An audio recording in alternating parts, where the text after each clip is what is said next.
Traffic ಜಾಮ್ಗೆ ಕುಖ್ಯಾತಿಯನ್ನ ಪಡೆದಿರುವಂತಹ silicon city Bengaluru ಇದೀಗ ಮತ್ತೊಮ್ಮೆ ಸಂಚಾರ ದಟ್ಟಣೆಯ ವಿಚಾರವಾಗಿ ಸುದ್ದಿಯಾಗಿದೆ.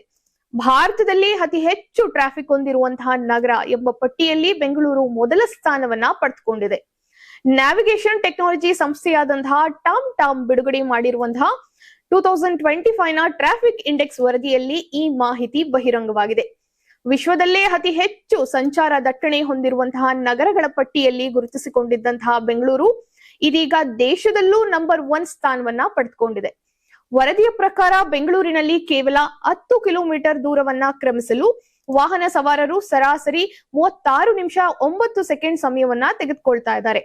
ಅಂದ್ರೆ ಅಲ್ಪ ದೂರದ ಪ್ರಯಾಣಕ್ಕೂ ಕೂಡ ಸವಾರರು ಹೆಚ್ಚಿನ ಸಮಯವನ್ನ ರಸ್ತೆಯಲ್ಲೇ ಕಳೆಯುವಂತಾಗಿದೆ.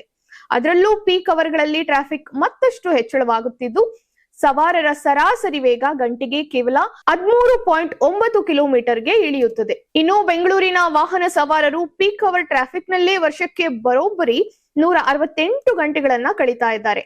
ಅಂದ್ರೆ ಸರಿಸುಮಾರು 7 ದಿನಗಳಷ್ಟು ಸಮಯವನ್ನ ಸವಾರರು ಕೇವಲ ಟ್ರಾಫಿಕ್ ನಲ್ಲೇ ಕಳೆಯುತ್ತಿರುವುದು ಆತಂಕಕಾರಿ ಸಂಗತಿಯಾಗಿದೆ.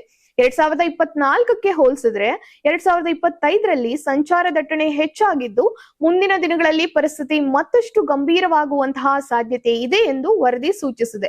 ಇನ್ನು ದೇಶದ ಟ್ರಾಫಿಕ್ ದಟ್ಟಣೆ ಪಟ್ಟಿಯಲ್ಲಿ ಬೆಂಗಳೂರು ಮೊದಲ ಸ್ಥಾನದಲ್ಲಿದ್ರೆ ಕೋಲ್ಕತ್ತಾ 2ನೇ ಸ್ಥಾನದಲ್ಲಿದೆ. ಪುಣೆಯಲ್ಲಿ 10 ಕಿಲೋಮೀಟರ್ ಪ್ರಯಾಣಿಸಲು ಸರಾಸರಿ 33 ನಿಮಿಷ 20 ಸೆಕೆಂಡ್ ಬೇಕಾಗ್ತಾ ಇತ್ತು. 3ನೇ ಸ್ಥಾನವನ್ನ ಇದು ಪಡೆದುಕೊಂಡಿದೆ. ವಿಶ್ವದ ವಿವಿಧ ನಗರಗಳ ಸಂಚಾರ ಪರಿಸ್ಥಿತಿಯನ್ನ ಅಧ್ಯಯನ ಮಾಡುವ ಟಾಮ್ ಸಂಸ್ಥೆ ಪ್ರತಿ ವರ್ಷ ಟ್ರಾಫಿಕ್ ಇಂಡೆಕ್ಸ್ ಅನ್ನ ಬಿಡುಗಡೆ ಮಾಡುತ್ತೆ. 2025ರ ವರದಿ ಬೆಂಗಳೂರಿನ ಸಂಚಾರ ವ್ಯವಸ್ಥೆಯ ಮೇಲಿನ ಒತ್ತಡವನ್ನ ಮತ್ತೊಮ್ಮೆ ಎತ್ತಿ ತೋರಿಸಿದೆ.